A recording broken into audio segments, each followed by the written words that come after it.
শুকুৰবাৰৰ পৰা আৰম্ভ হ'ব বিধানসভাৰ গ্ৰীষ্মকালীন অধিৱেশন। ৰাজ্যৰ সাম্প্ৰতিক বান পৰিস্থিতিক লৈ উত্তপ্ত হোৱাৰ সম্ভাৱনা বিধানসভাৰ অধিৱেশন।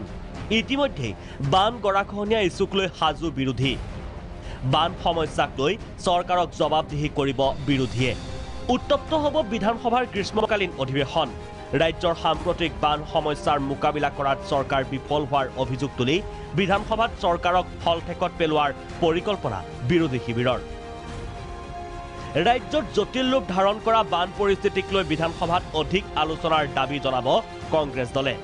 চৰকাৰে যেনেধৰণে বান সাহায্য দিব লাগে বা বানপানী প্ৰতিৰোধৰ বাবে যিসমূহ কাৰ্যসূচী বিগত সময়ত প্ৰতিশ্ৰুতি দিছিল আমাক তেখেতসকলে ল'ব বুলি, সেইবিলাকৰ বাবে তেওঁলোকে যেনেধৰণে বিফলতা প্ৰদৰ্শন কৰিলে, তাৰ ফলত অসমৰ জনগণৰ বিভিন্ন ধৰণৰ ক্ষতি হ'ল। বহুকেইজনে ইতিমধ্যে মৃত্যুমুখতো পৰিলে বানপানীৰ বাবে। গতিকে এইবিলাক বিষয়ৰ ওপৰত আমি আলোচনা কৰিম বুলি আশা কৰিছোঁ। সমান্তৰালকৈ শাসকীয় পক্ষই দিয়া প্ৰতিশ্ৰুতিসমূহ পূৰণ নকৰাক লৈও বিধানসভাত চৰকাৰক জবাবদিহি কৰাৰ পৰিকল্পনা কংগ্ৰেছৰ। চৰকাৰে যিসমূহ প্ৰতিশ্ৰুতি দিছিল, আমাৰ বাট পথৰ দুৰৱস্থা, স্বাস্থ্য বিভাগৰ যেনেধৰণে যোৱা সময়ছোৱাত জাপানী এনকেফেলাইটিছ বা অন্যান্য বেমাৰৰ বাবে প্ৰতিৰোধৰ ব্যৱস্থা কৰাত চৰকাৰ বিফল হৈছে।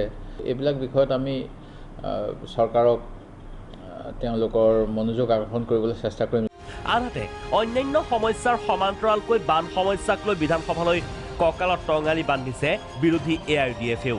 বান আৰু গৰাখহনীয়াক ৰাষ্ট্ৰীয় সমস্যাৰূপে ঘোষণাৰ দাবীত বিধানসভাৰ পৰা সৰ্বসন্মত প্ৰস্তাৱ কেন্দ্ৰীয় চৰকাৰলৈ প্ৰেৰণৰ দাবী উত্থাপন কৰিব AIUDFে।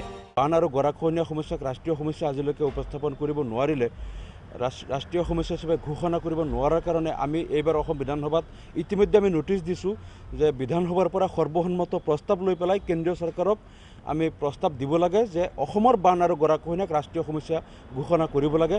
লগতে বান সাহায্যৰ ক্ষেত্ৰত চৰকাৰৰ পুঁজিক লৈ বিধানসভাত সৰব হোৱাৰ লগতে বানত ক্ষতিগ্ৰস্তই উচিত সাহায্য তথা ক্ষতিপূৰণ যাতে পায় তাৰ বাবে বিধানসভাত সৰব হ'ব আজমল বাহিনী।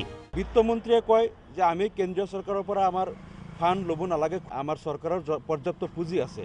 আকৌ দেখা গ'ল চৰকাৰে ৰাইজৰ পৰা দান বৰঙণি সংগ্ৰহ কৰাত লাগি গৈছে। এই ইছ্যুবিলাক আমাৰ হ'ব। আৰু এটা SDRFৰ নিয়ম মতে বানপানীত যি হাৰত ক্ষতিপূৰণ দিব লাগে এইটো এটা নিয়ম আছে, কিন্তু দেখা গ'ল কোনো বছৰে বানপানীত নিহত আৰু আহতসকলে সেই হাৰত তেওঁলোকে ক্ষতিপূৰণটো নাপায়। প্ৰত্যেক বছৰ দেখা যায় ক্ষতিপূৰণৰ নামত লিষ্ট কালেক্ট কৰা হয়, কিন্তু পইচাটো ক'ত হৰলৈকে হয় কোনোদিন বেনিফিচিয়াৰী নাপায়। এইবাৰ আমি বিধানসভাত এইটো সজোৰে দাবী উত্থাপন কৰিম যাতে বেনিফিচিয়াৰী হাতত গৈ পইচাটো পায়। মুঠৰ ওপৰত অধিৱেশনৰ চমু দিনকেইটাতে শাসকীয় পক্ষক ৰাজ্যৰ সাম্প্ৰতিক পৰিস্থিতিক লৈ হলঠেকত পেলোৱাৰ পৰিকল্পনা বিৰোধী শিবিৰৰ। বিধানসভাত বিৰোধীৰ ৰণচালি শাসকীয় পক্ষৰ বাবে হ'ব এইবাৰ বৃহৎ প্ৰত্যাহ্বান। ভিডিঅ' জাৰ্নেলিষ্ট ৰাতুলৰ সহযোগত ৰুবুল গগৈ ৰিপৰ্ট, প্ৰাগ নিউজ।